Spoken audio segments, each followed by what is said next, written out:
You are now about to witness the strength of street knowledge. Check this out. Check it out. Synagogue President Samantha Woll found fatally stabbed on Saturday morning.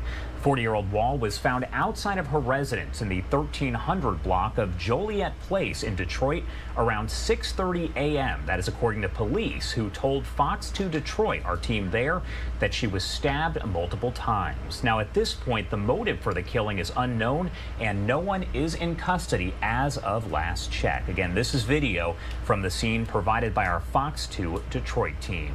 A lot of different condolences have come in from different lawmakers and other folks who knew Samantha very well. I want to bring in Michigan Senator Stephanie Chang to talk more about Samantha. Thank you so much for taking the time to be here with us. Thank you so much for having me.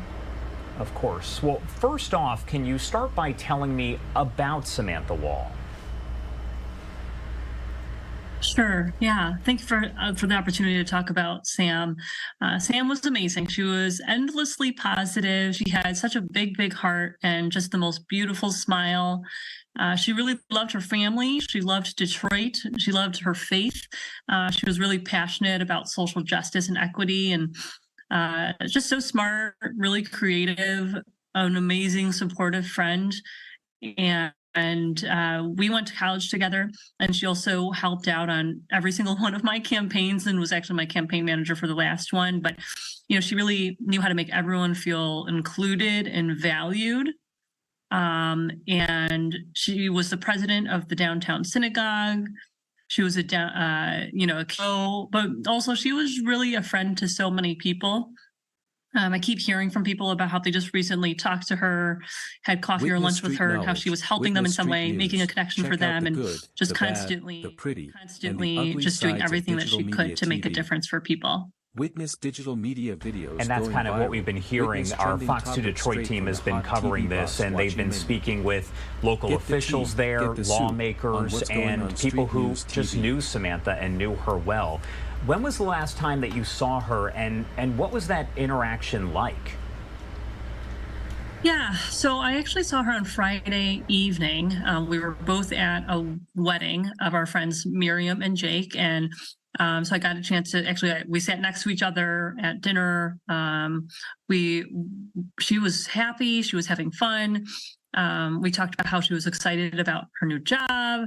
I asked how things were going at the synagogue, as well as in Lafayette Park at her neighborhood where I actually used to live as well.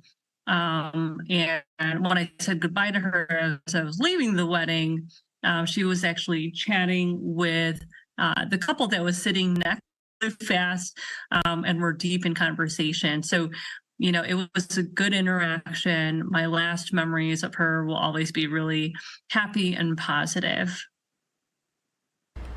How did you find out what happened? I know that word circulated rather quickly on social media, but how did you find out? Yeah, so I was in the middle of shuttling the kids around to a number of things. And I missed about 5 or 6 phone calls within the span of like a half hour or so. And so I quickly knew something was going on. So I called my friend back, who was her neighbor, and she's the one who told me the news. And I was just completely shocked.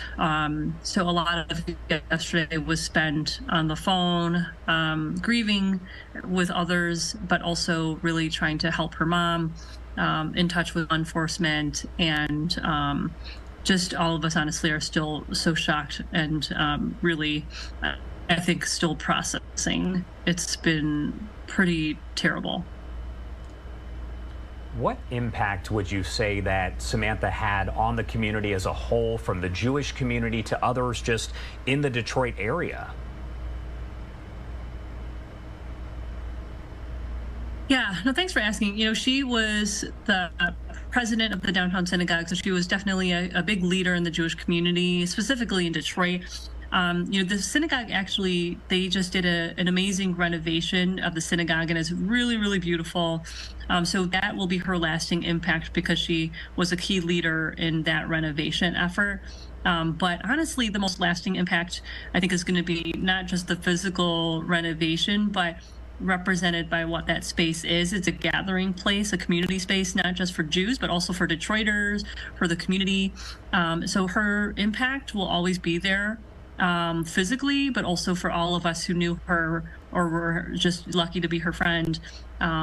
She made an impact on every single one of us, by constantly making a difference for her community, and really just all of her passion, for making a difference for everyone. What does it mean to you, as someone who knew her fairly well there, to see the outpouring and support from community members who are showing their love for her? Yeah, it's actually been really heartwarming. Obviously we're all just still so shocked Witness Street and still Knowledge, processing, Witness but Street News. one of the Check things out that the has good, been the bad, the pretty, and that the has ugly been sides really, of really digital wonderful media is TV. hearing everyone's Witness stories digital about media Sam, videos going and viral. everyone had Witness some type trending of personal topics straight interaction from the with hot her TV that box made watching them a menu. better person. Everyone has Get the tea, get the such soup great on what's going on stories Street of News TV. how she made them feel so welcome when they first met her, or how some recent interaction where they were instantly making some new connection about how to make the world a better place. And everyone just has such great stories and memories of Sam.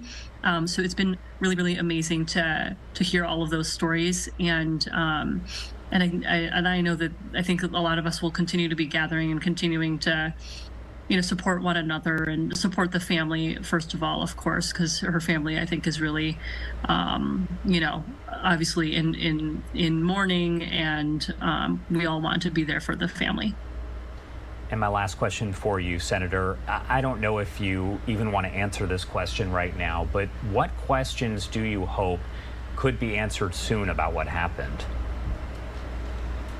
Yeah, and it's an important question, actually, because a lot of people have questions. I think a lot of people are seeking answers about what happened. I think people want to know who was the perpetrator and also why.